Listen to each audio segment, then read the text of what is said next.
20 years later, and this song still gets people on their feet.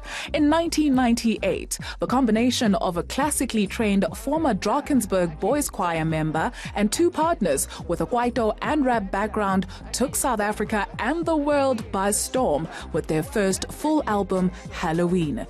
TKZee gave us hits such as Sikelela, Magesh and Palafala. They provided the perfect soundtrack for every December. Founding member Zwai Bala walks us through the journey of making music and the realities that artists face in the industry. You mean so much to South Africans as we celebrate 20 years of Halloween for TKZee. Was this always the plan? Yeah, people are like, someone stole my CD, I need to get it, you know, it's been stolen so many times. So we do realize the specialty that is in the record itself as a full thing. Yeah, man, so it's good to know that it's a collector's item. And you know, there's a song that reminds you of your uncle when you were driving somewhere or when you were at a party somewhere and you're like, yo, that's the jam. Yes. I want to talk about the group. What brought you guys together? Was it the music? Yes, I guess it was. Yeah, it was the laughing and the music. The laughing. We like to laugh. What were you laughing about? No, we just think we are funny to each other. But certainly there's deep love for music. And when I returned from my studies in the UK, you know, and I was supposed to be doing my second album with Sony, and but the first one had been nominated for a SAMA. So they're like, hey man, let's do the second album. I'm like, hey man, there are these guys, man, that I was at school with, you know. Instead of doing the second album, let me just, you know, can I just work on something with them? We didn't know what the group was going to be called or whatever, but we liked getting together and making music. We just put songs together in an EP. Well, it wasn't even an EP, it was just 4 songs. And Keith Lister was then MD of the company, was like, man, release this as it is. Like, we didn't even know what an EP was, but he said, it's an EP, let's just do it, you know? So we knew there was something special about it, even though the first record didn't do that well, but we knew there was something special about us coming together. Yeah. So it really didn't go anywhere. I guess it was also the company's first Kwaito release with the space we didn't know, but even people that listened to it, they're like, yeah, it's a bit ahead of its time. Yeah. Musically, it made sense, because I wouldn't let anything go down without making sense musically, but it was too theoretic, because to me, as a person supposed to be producing this thing, I was straight from Born Again vibes, you know? Hallelujah. Yeah. So, which means I never grooved, you know? I didn't go to clubs, you know? That's interesting you say that, because then what influenced the sound that you made? It was something that, like you rightfully mentioned, we'd never heard before, guys, and you didn't go to clubs, but then you were able to put together something that just was even so big. It was having to go to clubs that I could pull the two together. You know, just to get that vibe right away, you know what a vibe is. So I guess it's a combination. So coming back from studying this heavy music, and I think there was almost nothing I didn't know, you know, everything, I knew it, but there was a lot that I didn't know I could learn from Tukulo and Kabelo. I would see it as musical education, but what other people would see as musical education is going to school and learning all those things.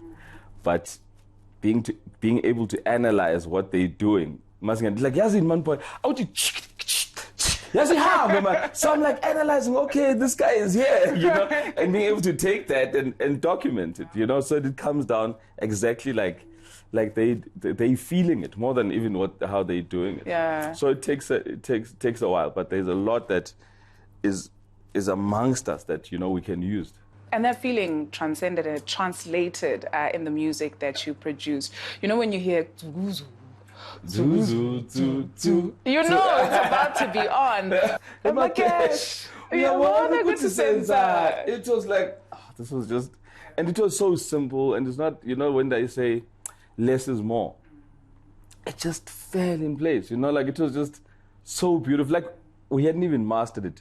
I mean, mixed it, just putting it into place, it just made sense, and it was just beautiful. Another very interesting song for me to make was Bona Sensani, because the violin line is from Handel's Messiah, which I don't expect a lot of people to know. Handel's Messiah, written in 1640, but because I was a boy soprano at school, So I used to stand, when we sing with the orchestra, I used to stand behind the first violins.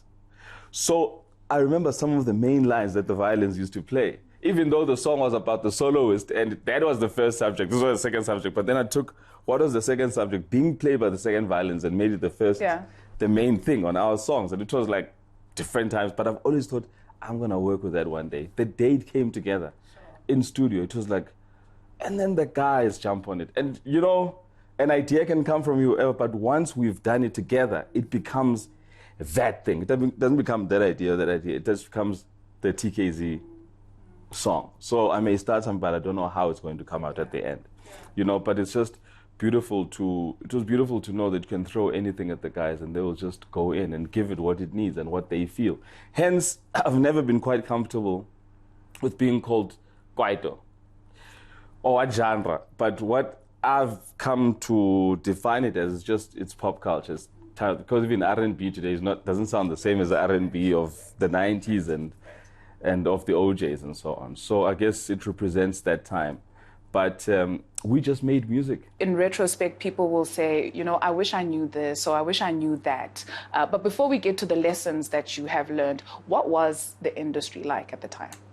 Well, you see, the term industry I find very interesting because it refers to business for me. They still call it industry, but there isn't a lot of professionals in it. You know, be it people that have experience and know exactly what it's made of and what everything is worth. We didn't know where most of the money went. I'm talking about just from releasing the album. You know, say, my record companies are robbing their artists, you know what I'm saying? But guys, we're still signing deals every day. You know, and once you start understanding, no, but the album is sold there for this much, but then you don't know what the retailers are making most of the money. You know, you'd say, the record company. It's like, as a structure, no one knew what it was really about. People just wanted a deal. You know, we had 666 bashes, and, you know, it was really cool. And we got paid in cash. Even though we were hit by the tax man, but at least there was still some cash on the side, you know. But what we didn't know, especially when it comes to taxes and so on, if you look at your boys like your Danny K's and so on, they've got white parents who know about these things. We were hit because we were the first ones, didn't have anyone to tell us before, guys, this is how business works. You know, we knew what kumele ubhadale tax, but ibhadalwa kuphi, how much, kanjani, you know what I'm saying? We didn't know. And unfortunately, even the taxman did not consider that stuff. And so it may come with like, Bataband, okay, you guys were the pioneers, but it's got a bad side to it that we didn't have people before us that could advise us. But also we're 21, so like, you know what I mean? And we're just doing what we're doing. You know, imagine TKZee today with the endorsements and brand associations that are happening. And back then, maybe we would have signed different deals in terms of, guys, what is going to overlast us? It's our material. So we need to make sure that we look after that, and that's what's going to feed our kids and so on, and our grandchildren, and keep the legacy going.